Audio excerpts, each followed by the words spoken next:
Super Bowl appearance. Purdy entered OTAs fully healthy, and George Kittle gave his quarterback some love.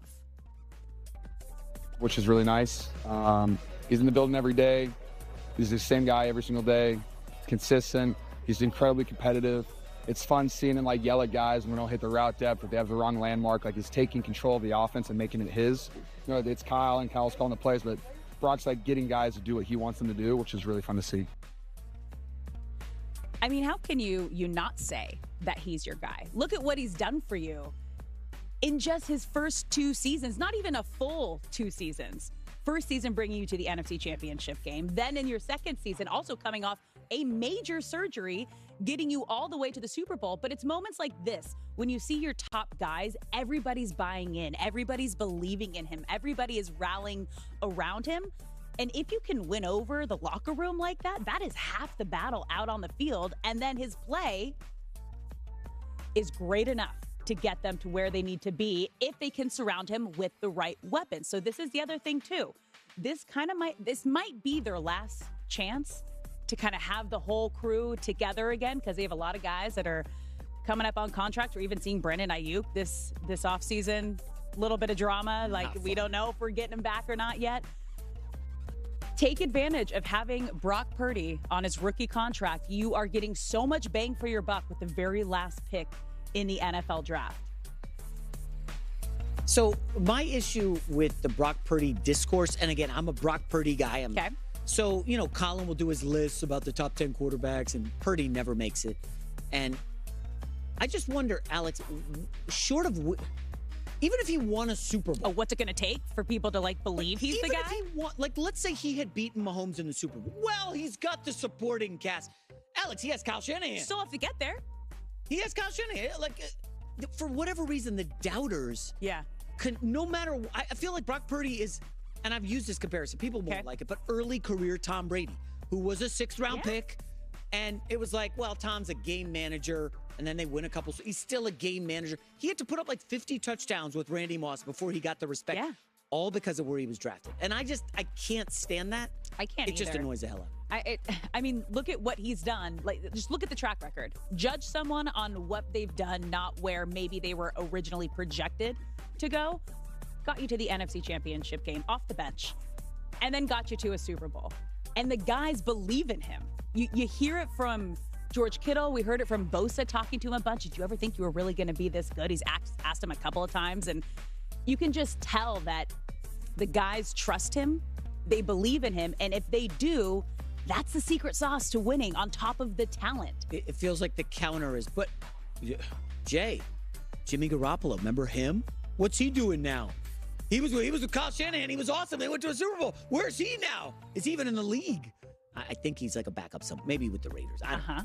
Or he was last year with the Raiders. But it's he's in LA. That gives me a pause to think okay, Garoppolo was kind of fire with Shanahan, and then he couldn't do anything else with literally anything. But he was injured. He was injured a lot. That Garoppolo was great when he needed to be, but he was plagued by injuries. Different. We Brock did get injured in that NFC Championship game, but he came back, played all of last season, and brought the team to a Super Bowl. And now the 49ers are favored in every game this year. Yeah. Every game this year. There's a reason for that. So is he... Don't get upset. Is he a top 5 quarterback in the league? I wouldn't put him in the top 5. So nobody would put him... Oh, well, Josh Allen. Yeah. For sure. Okay, well, Brock Purdy got to a Super Bowl. He did. 2 comeback wins in the playoffs last year. Mm-hmm. Why is he not a top 5 guy? He finished 3rd in MVP balloting. I think Dak was 2nd. It's interesting because it makes me think of when you were listening to Tom Brady's speech. He's given a lot of speeches recently, but when he was going into the Hall of Fame for the Patriots, he said you don't always have to be special and the most talented. You just have to want it the most and work the hardest. And I feel like, as you mentioned, you were comparing him to early Brady. I feel in that sense, he kind of has that chip on his shoulder where people don't think he's that special and might not think he's that talented.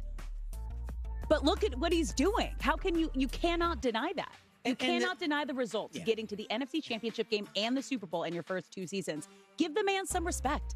The whole top 5 thing is a little silly. It's fun. Like, people love to debate it. It's fun for us. It's fun for lists. But all that matters are how far are you getting in the postseason? Are you winning a ring? Yeah, if you're watching a game with your buddies, like, oh, that's a top 5 quarter. Lamar Jackson's top 5. He's got 2 MVPs. Like, okay.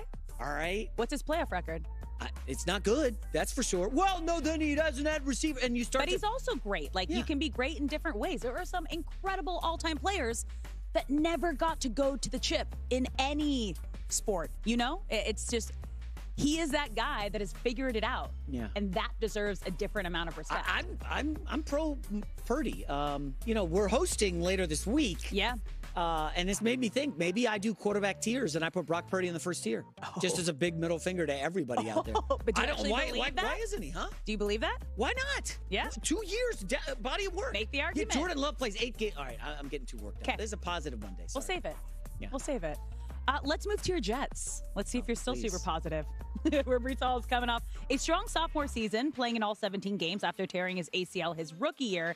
Now fully healthy, Hall wants to play up to the standards set by the NFL's best running back in Christian McCaffrey. I feel like right now, McCaffrey's the best in the league, and to me, he sets the standard. So now, we're gonna see him week 1. It's exciting just to see where I stand and, really let everybody see my full talent now that I'm healthy. It was just cool to see him raise the market and continue to get paid, and he's still a top 10 player in this league. So. And I feel like with my talent and the team we have, I have potential to, to trend towards that way. So I'm just excited to, get rolling. It's a lot of high expectations and pressure on your Jets going into this season. What are your expectations for Hall? I think when I go to Vegas here this summer, I'll be betting him to win like Offensive Player of the Year, not MVP. Okay. That's an award, right? Offensive Player of the Year. I'm almost certain it is. I saw some stats on Hall with no quarterbacks last year with the Jets. None. Yeah. He was like incredible. He was so good. The numbers show, holy cow, this guy has Aaron Rodgers at quarterback and Mike Williams at receiver. You're going to have to spread the defense out. Hall is a filthy talent. I'm just telling you, look at him make guys miss. Bye. See you later. Like, he's so fast and tough. Look at this. Breece Lightning is such a good nickname. I forget who gave it to him. It was, I think, nice. A New York announcer. Yeah. But it was in the Denver game. He went like 77 yards for a touchdown. I love watching him. Yeah. I'm bullish on Breece Hall, but then again, I'm bullish on the Jets. I know you are. I have a hard time, really hard time, putting a lot of faith into this team when you have a leader, Aaron Rodgers, who is not leading by example. Where is he right now, Alex? Nobody knows still. That's the thing. It's been a week. Your leader, who's supposed to lead this team, was not at mandatory minicamps. And I know Saleh and a couple players said it wasn't a big deal, but you know that there are a handful of players in that locker room going, if our leader's not here, well, what does that mean? What does all this mean to us? Like, okay, if you're going to be at all the OTAs and other off-season practices, why aren't you at the mandatory mini camp when you know that you're supposed to be here? And again, Julian Edelman was on your show last week, and he had a really interesting take. He said you can't win games in the offseason, but you can lose them in the offseason. And if the Jets and Aaron Rodgers don't have a strong start to the season, this is going to be a big reason they're going to pull from and be like, well, you weren't there. You didn't get all the time that you needed with your team. You didn't have that bonding time. Everyone didn't believe in everything that you were doing to bring everyone together. Because there is. If your boss or your captain decides not to show up to something, that's like okay, they're not giving 120% caring as I am here right now. There's going to be a little pit in your stomach about it. Now listen, he goes out and Rodgers throws 4 touchdowns and beats the Niners in week 1. It's all forgotten. No one's going to forget about it. But yeah, you're facing the 49ers in San Francisco Monday Night Football week 1. Not great. Then at Titans, then versus the Patriots for Thursday Night Football, and then versus the Broncos. If you lose any of those 3, Titans, Patriots, or Broncos, yeah, not great. You're going to get a lot of flack considering that you're favored in 14 of your 17 games. Yeah. 6 primetime games this season. Like, there are high expectations for a man who's only played 4 snaps with this team. I know we're not going to do Rodgers in the show. Don't worry, people. We're not doing any more Rodgers. I just have to ask, like, it's been a week. Alex, listen, we're in the social media age. Yeah. Everybody has their phones out recording nonsense when they see stuff. You're telling me nobody on planet Earth has seen Aaron Rodgers in a week? I feel like people know where he is, but because it's become such a big thing, they're probably like protecting the location for safety reasons at this point. He's got to be gone.